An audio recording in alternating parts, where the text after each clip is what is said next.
First scientific presentation of today. Okay, so our next speaker will be Ramon Fontanillas from Skretting Aquaculture Innovation. Dr. Fontanillas is a principal researcher at Skretting AI, has been involved in animal nutrition for 28 years, last 10 years, also working in the fish feed industry. He has his expertise within the evaluation of raw materials, as well as nutrient requirements for both salmonids and marine species. He has participated as Skretting Aquaculture Innovation representative in several other EU projects also, and has also co-authored more than 70 scientific papers. So please, Ramon, the floor is yours, and I guess you will tell us more about how the industry is currently operating. I will do my best. How can I get a pointer here? Do you know? Oh, maybe this one. Oh, yeah. Thank you. Yeah, perfect. There you go. Yeah. Thank you. No, thank you, Fulvio, and thank you, Trond, for giving us the opportunity to present our view here. AI is on a hype now, artificial intelligence, artificial intestine, but if in our case, this stands for Skretting Aquaculture Innovation. I'm representing here my company together with David Pex. We were part of this project. Just a few words about Skretting. We are a global company, feed company. We have facilities maybe in 20 different countries. And I'm saying this because we are producing feed in many places, and we, of course, you can understand, we have a challenge to characterize, quantify, and qualify the raw materials that we are using. And this, I will try to explain this more in my presentation. A very basic introduction. When we feed the fish or when we feed the animals, we give something that we call crude nutrients, in this case, crude protein. This is something that we can analyze very easy in the feed, or relatively easy. But of course, this is not what the animal is using. The protein is digested, so we talk about digestible protein. And some part of what is not digested is excreted. In the feces, you know this very well. Something is absorbed, it is metabolized, and is deposited. In ideal world, and then something is excreted out after the metabolism. In an ideal world, I would like to formulate or to design my feeds based on what the animal is retaining. But where we are standing now, basically, is in the digestible nutrients. So we are now working with digestible nutrients, and therefore we need to estimate the digestibility of the nutrients coming from the feed, basically coming from the different raw materials that are part of the feed. And this is what we are trying to do right now. That's the current situation in the industry. But I want to say something about what we find in feces, at least this is my view. And since in the project we were very much focused on the nitrogen part, on the amino acids, my vision here is that, and I think that's you can agree with this, not all the amino acids found in feces are from the diet, and some are from endogenous origin. And I'm bringing this now because, well, in fish, we do things a bit different from other species. And I think maybe this is part of the discussion later. This is how we, in a very basic form, how we calculate digestibility. We know the nutrient in the feed, we know what is excreted, and then we calculate the digestibility. But what we find in the feces, the nitrogen that we find, not everything comes from the feed. In fact, and this has been very much more studied in other species, in terrestrials, in pigs and poultry. They talk about endogenous losses, and they separate these endogenous losses in two, in what they call basal losses and specific losses. And basically, the basal losses are related to the dry matter intake. through the digestive tract, and they are basically formed by mucus, enzyme cells from the animal. And they can estimate this. In pigs and poultry, they have been estimated. You starve the animal and you look what the animal is excreting when the animal is not fed, and then you can estimate these losses, these endogenous losses, basal losses. And they are not influenced by diet characteristics. And then in pigs and poultry, they have also described, they also describe the specific losses which are related to the raw material characteristics, the amount of fiber, the quality of the fiber, whether there are anti-nutritional factors or not, the type of anti-nutritional factors, and these ones are difficult to estimate. And in terrestrials, they don't estimate this. But in terrestrials, when they talk about digestibility, we say apparent digestibility. Because on top of that, in fish, the urine and the feces cannot be separated. So the nitrogen that we find in the feces comes also part from the urine. But in terrestrials, they talk about, they know the basal losses, so they talk about standardized digestibilities. And in pigs and poultry, they do it at ileal level. So they cannulate the animals and they assume that there is no microbe nitrogen there. Whether the microbe from the nitrogens is important in fish, I don't know. That's another discussion. But in terrestrials, they don't take the feces at the end of the hindgut. They cannulate the animals and they do it at ileal level. So the digestibility in terrestrials, they are ahead of us. It is ileal, what they call it, standardized ileal digestibilities, because they correct for the basal losses. We are not doing this in fish.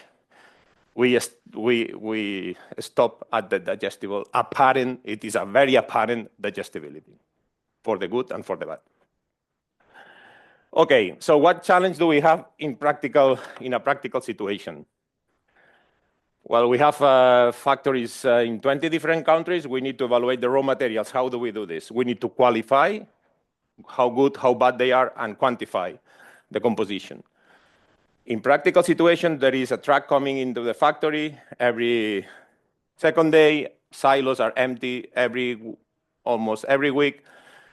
And we need to be able to say this raw material is good, is bad, we don't want to use it, we reject it, or we use it. And we need to optimize the feeds based on what we get. So then it's obvious that we need a rapid tool to do this. And then, so one idea is we need a rapid tool. We cannot wait 1 week to estimate what we are getting in the factories, in the feed production. Then there is, when we estimate, when we optimize the feeds, we assume something, and that's what I'm showing here. We assume that the contribution of a nutrient from the raw material is always linear. That means that if you want to calculate the crude protein, for example, is the crude protein of the raw material times the inclusion of the raw material, A, B, C, D, until the end. And we do the same with the digestibility. When we calculate the digestible, for example, protein of the feed, we assume that there is a linear relationship, that there are no interaction between raw materials. Whether this is true or not, that's a matter of discussion. But we assume, or if we want to estimate the digestible protein of the feed, we assume a linear relationship. So it's for example, protein is times the crude protein of the raw material, times the digestibility, times the inclusion of the raw material for every single raw material that we use. And this is linear. It's not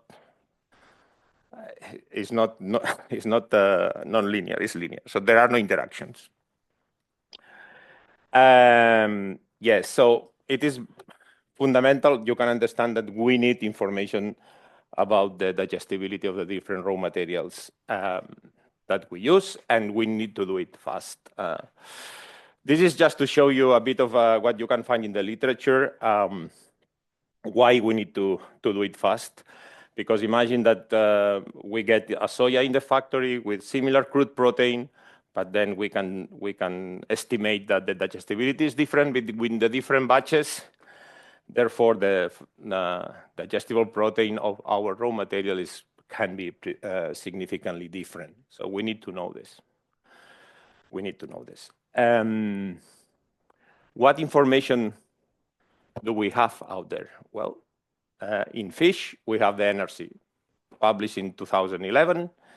And I think in page 257, I think, there is a table with digestibility of the raw materials for rainbow trout, which is this project about. And if you look at this table, there are 3 references published. So I did a bit of investigation, Googling, basically. The first one is by Bureau in 1999. Then there is the group of Hardy. They have published quite some. They have done quite some work. This is in 2002, looking at the land animal protein digestibilities. And there are 3 more publications. One in 2004, also from Hardy's group, 2008, and 2020, also from Hardy's group. These are the 5 publications if you want to start estimating digestibilities of raw materials in rainbow trout available. That's what I found at the moment. There are not too many. So people sorry, I shouldn't say this. The research community, you are not doing this. You are not publishing or not doing studies on the partial digestibility of the raw materials, which is essential to the industry. We have to do it ourselves.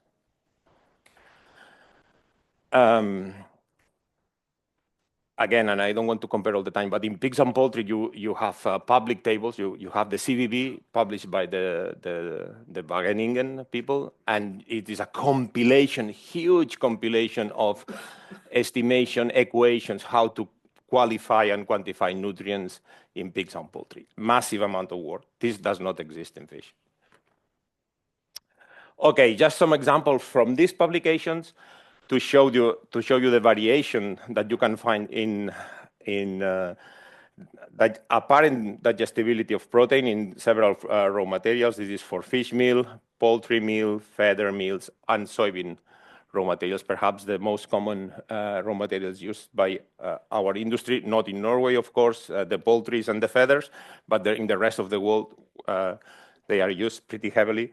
But basically, what I want to show here is that for what in the literature is qualified with the same name, for example, Manhattan meal, you can have something like, for example, almost 86% digestibility or 84.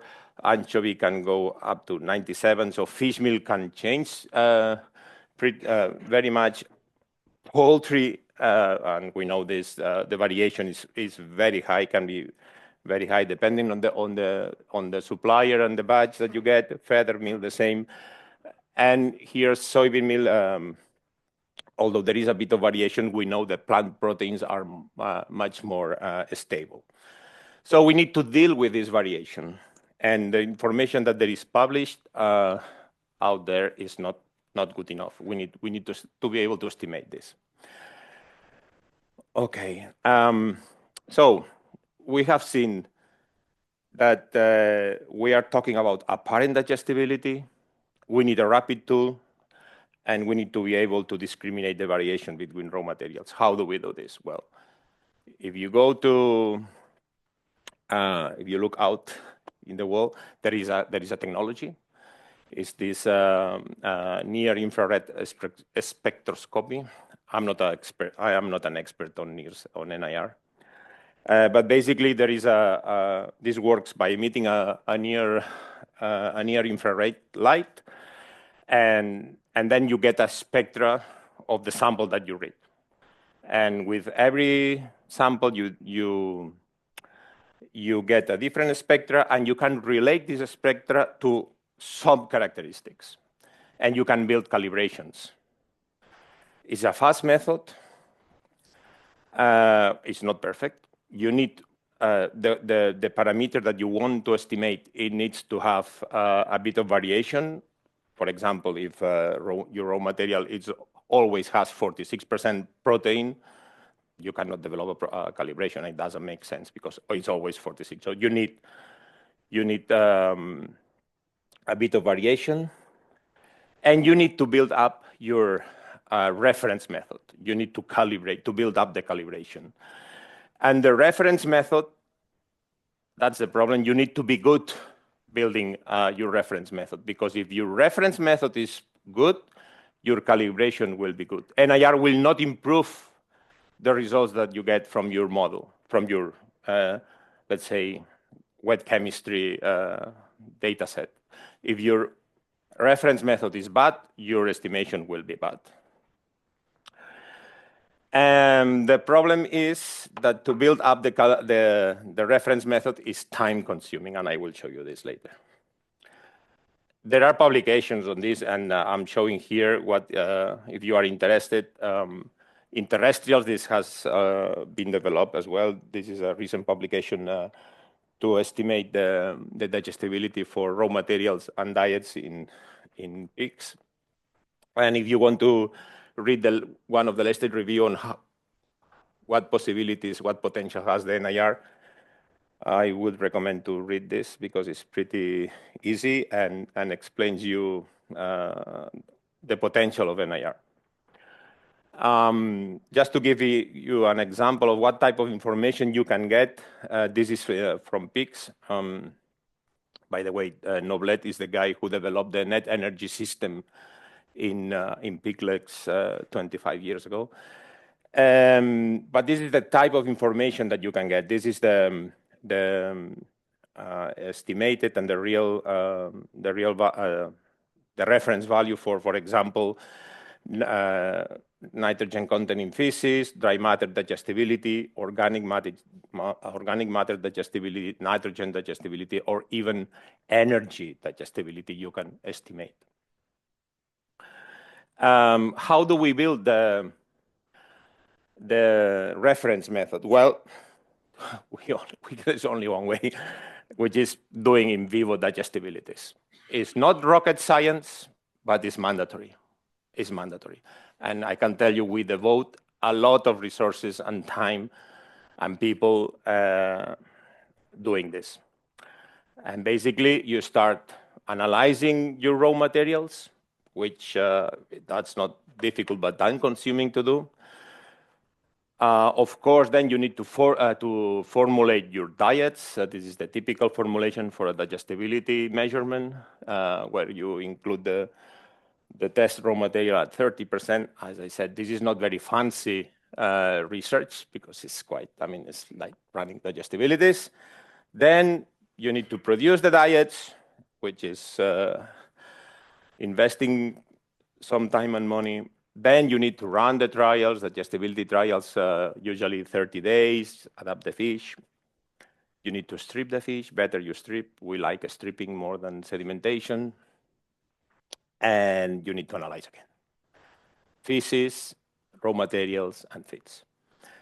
And with all this, you build up your reference values with all the variation and errors that you can carry over during the process. That's then you need to be precise because you want a good in vivo reference value. So what examples do we have in fish? Do we have anything? Yes, we do. Not too many. I found 3 papers only, all of them by Glenn Cross. And in this article, they develop a calibration to estimate the digestibility of lupin varieties, lupin as a raw material for feeds, for rainbow trout.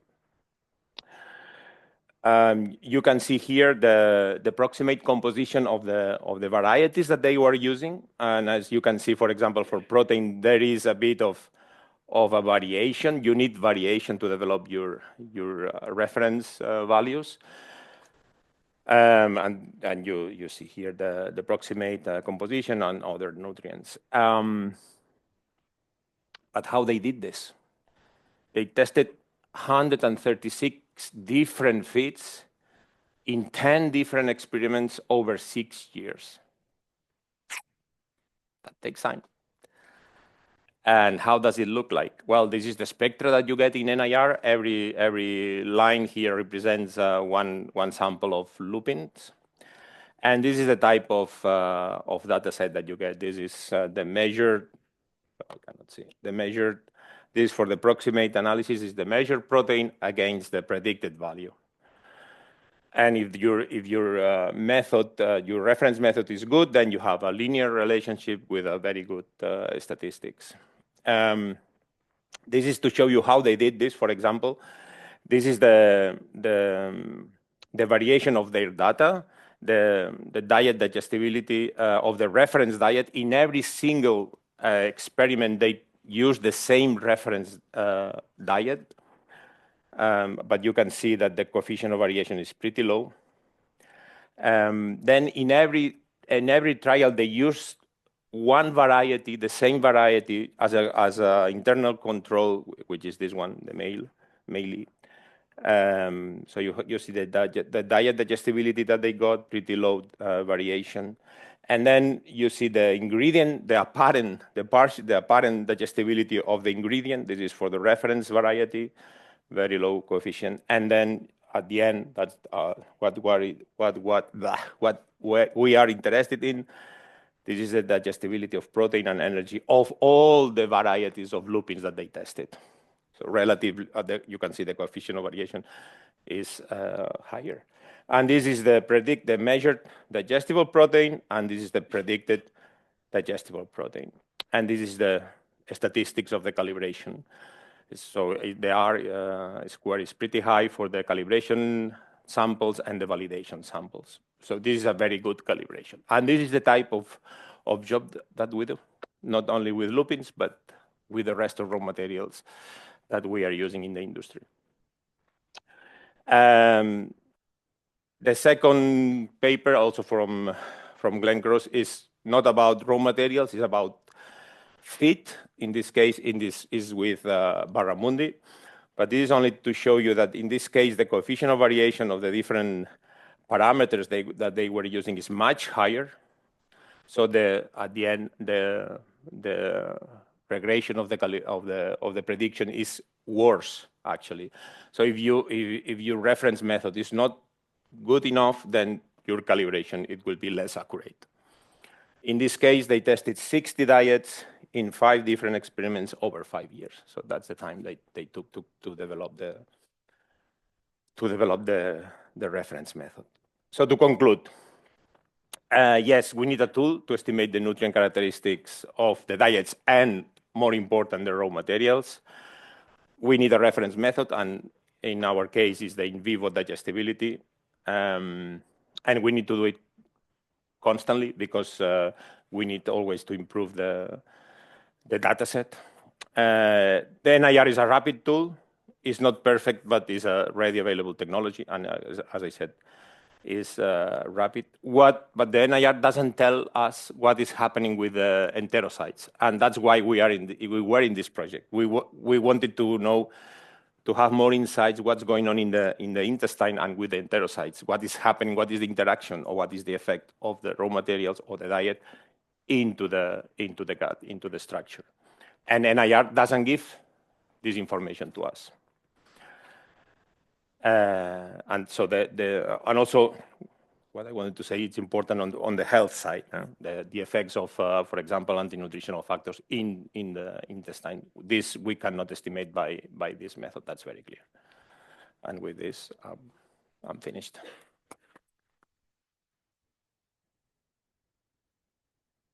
Thank you very much, Ramon. We have plenty of time for questions from the audience, online and in the room, so please. Yeah, I take as many questions as you would like to.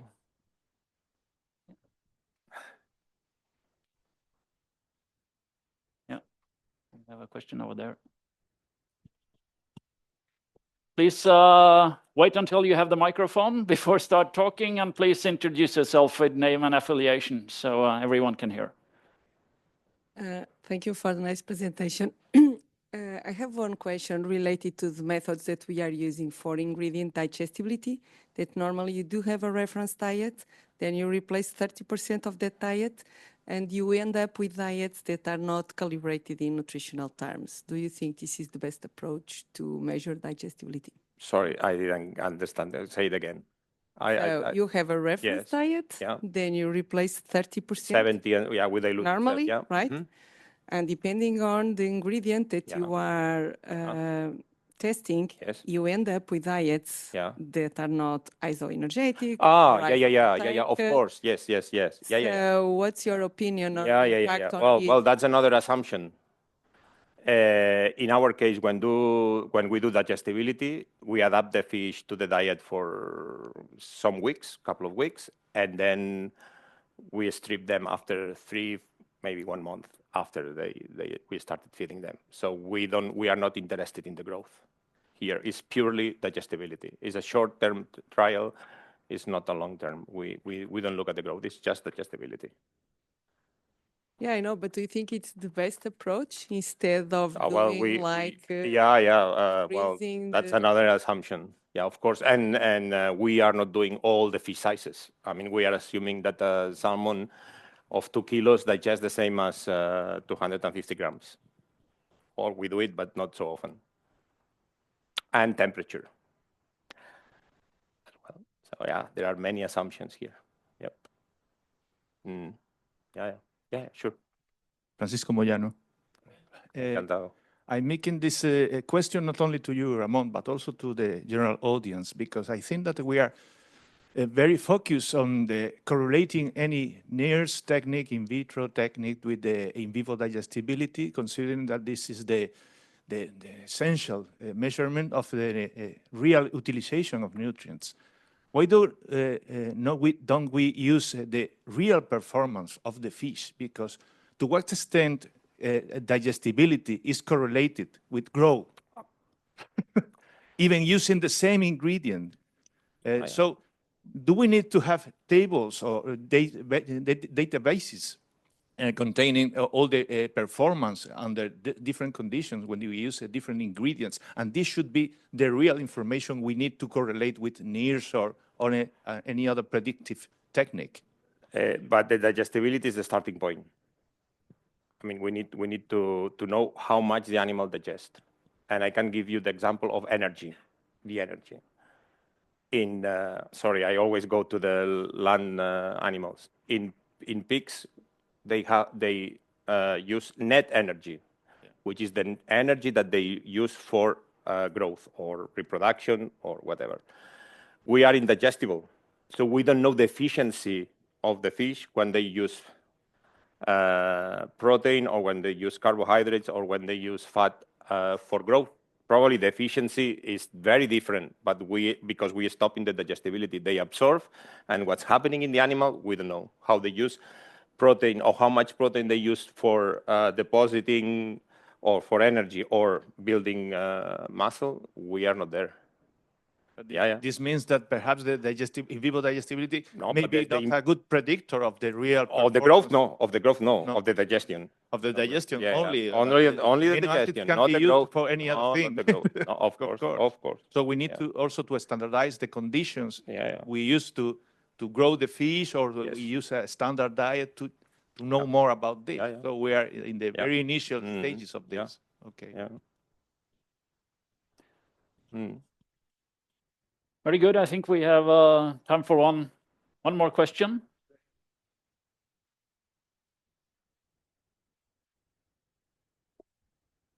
Thank you, Ramon. Excellent presentation. Fulvio Gandolfi from Milan. You said that I've seen your factory trucks coming in and out. How much time do we have to provide you with the useful data? We do it almost. Well, to be honest, we reformulate every week or every 15 days. Yes. So we compile data of our quality. So we are not formulating unless there is a big change. But this is not important. The important is to be able to track what is getting to what you get in the factory, and to be able to say, I don't want this. This truck doesn't enter, and this is online. Okay, This so is it online. means a few days, 1 week? No, this is minutes, because Wow. the guy take the sample in the truck, read it on NIR, says this raw material doesn't is not according our quality criteria, is refused. Okay, thank you. Yep. Thank you for your questions. This will be nice for the later. We have plenty of time for later discussions also during the day. Thank you, Ramon.